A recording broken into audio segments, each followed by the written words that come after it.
Antik kaso, beben ko siya ng maayos.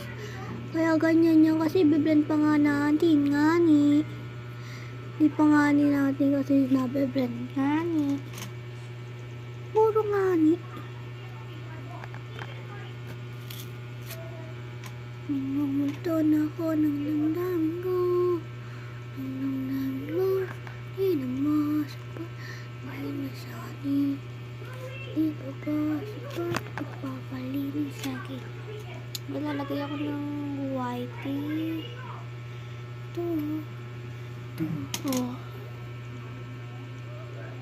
Oh.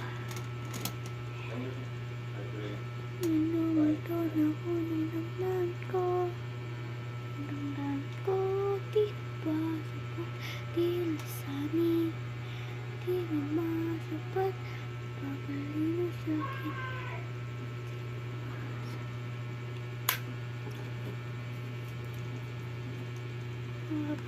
Itatabi ko lang siya sa aking ginawang ayan o, DIY ko lang talaga DIY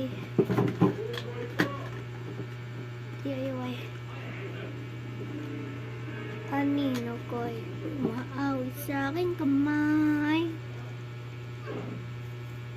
Pero alam siya, kulot mo talaga. Ay, magsasax curl tayo para bukas tatanggalin natin. Let's go. Wait, magpoponi pa. Kung gamitin ko muna ito.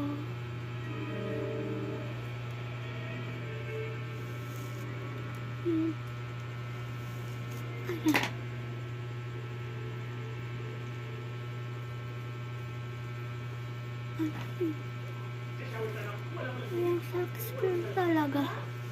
Sana success.